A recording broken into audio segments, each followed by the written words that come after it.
Watching these playoffs has taught me many things about the Vikings. That for the majority of the season on this channel, I have been shouting to the rooftops that the Vikings are bona fide contenders, not just contenders, but they are currently in a title window.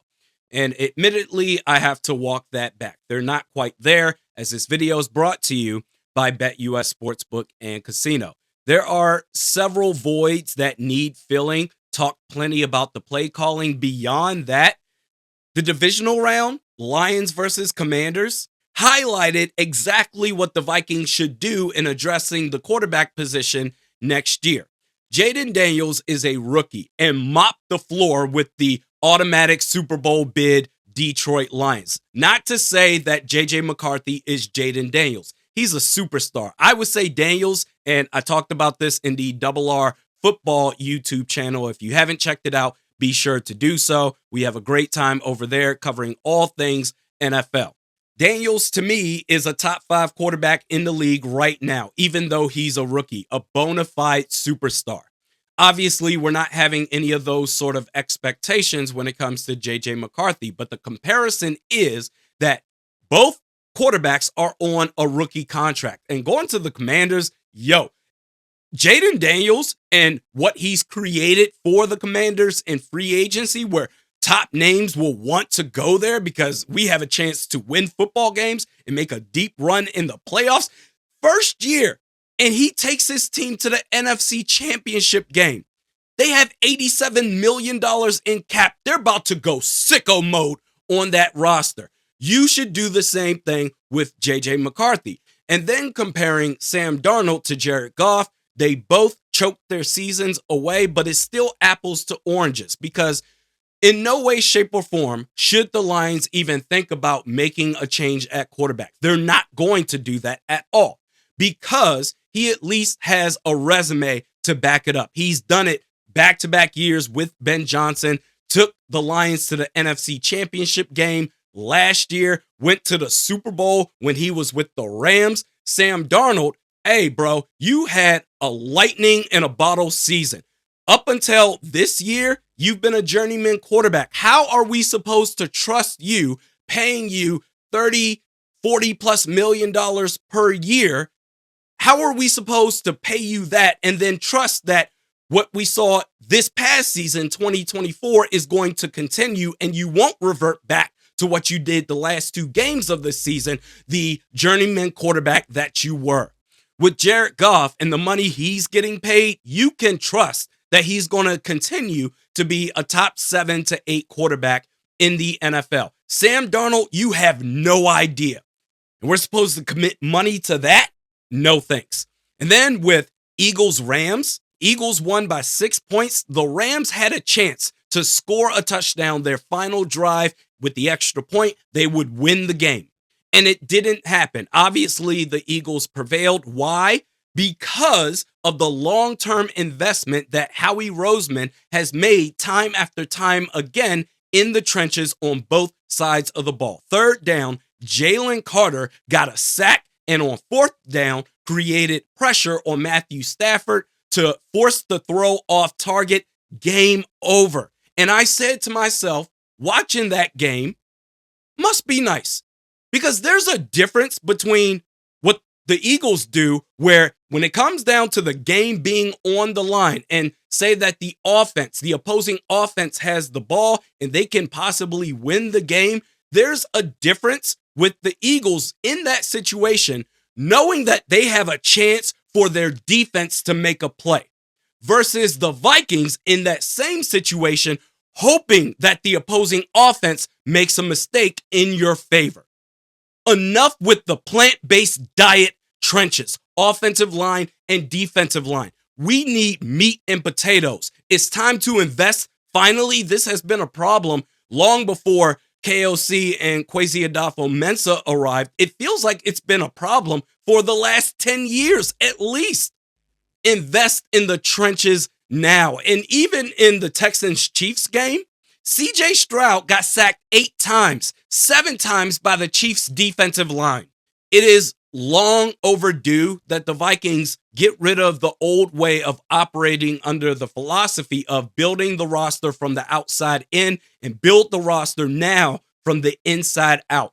The good culture and making players feel good about themselves and, hey, I like coming to work and it's positive environment. That's all well and good. That's a good starting point, but you need more than that. You need an edge. You need bullies in the trenches where that energy can feed off to everybody else. The more you have, the better. Right now, the Vikings have just one guy, an actual bully in the trenches, Christian Darrisaw. And don't get me wrong, AVG and Jonathan Grenard are really, really good players, but I'm talking about guys that just want to beat the hell out of you, that wants to embarrass the opposition every chance that they get. Right now, that's Christian Darrisaw, and that's it. New customers at BetUS Sportsbook and Casino get a 150% bonus on your first deposit up to $2,000. Promo code YouTube150. And going back to the Eagles, and it's very important as it pertains to the Vikings, the Eagles being the NFL's farm system in the trenches, Minnesota needs to follow suit now, starting this offseason, that they need to invest and reinvest year after year in the offensive line and defensive line. Check this out. The Eagles lost right guard Isaac Seumalo in free agency to the Pittsburgh Steelers. That's okay. We're going to go ahead and plug in Cam Jurgens, who we spent a second-round pick on the year before. They got ahead of it. Jason Kelce lost him to retirement. That's okay. We'll move Jurgens to center, and in the meantime, we'll go ahead and sign Mekhi Becton to the right guard spot. And because we have the offensive line always in order, that is the Philadelphia Eagles, we can sign a freak show like Saquon Barkley. With this O-line that we have can go sicko mode on opposing defenses. We can trade for A.J. Brown. We can run the offense at quarterback through Jalen Hurts and win games in the regular season and the postseason with Hurts throwing 200 yards per game. And on the defensive line, you lost Javon Hargrave in free agency. You lost Fletcher Cox to retirement. You traded away 30-year-old Hassan Reddick. That's okay. We're going to draft Jordan Davis in the first round. We're going to plug in Milton Williams at times, who we've had on standby, a former third-round pick. And we're going to draft Jalen Carter and Nolan Smith from Georgia. Nolan Smith, by the way, we know that Jalen Carter is a Fletcher Cox replacement. But Nolan Smith, when Brandon Graham went on IR, Nolan Smith, we're going to plug him in, and he's had a hell of a season. And just because you've invested heavily on the defensive line doesn't mean that you can't also address needs on the outside. You can draft a guy like Quinyon Mitchell and Cooper DeJean. You compare that to what the Vikings did in the trenches just this year alone. On the offensive line, we're going to bring back Garrett Bradbury. He's been asked for 5 years, but I'm sure going into year 6, he's going to figure it out. Okay, we're going to bring back Dalton Reisner. All right, and then at left guard, we are going to put all our faith into a 6th-round pick to be the starter. Your 2 postseason appearances the last 3 years, or out of the last 3 years, was ended because the offensive line failed. Even in 2022 with Ezra Cleveland, who obviously is no longer with the team. He's a Jacksonville Jaguar now. You gave up that pressure to Dexter Lawrence. Well, it's Dexter Lawrence, and he does that to everybody. Okay, fine, but at least knowing, and we've all been saying for years, he's a tackle. He's not an interior offensive lineman. Give yourself the best chance to get some sort of resistance to buy time for the quarterback. And instead, no, we're going to ride it out. Ezra Cleveland, he's our guy. And then in the wild card round, these playoffs, Sam Darnold got sacked 9 times for 82 yards, got hit 12 times. And then on the defensive line, all right, we're going to bring back Harrison Phillips, obviously. Okay, fine. And then we're also going to bring in Jerry Tillery. All right, he's had a decent season. And then who's the other guy? Jonathan Bullard? All right, cool.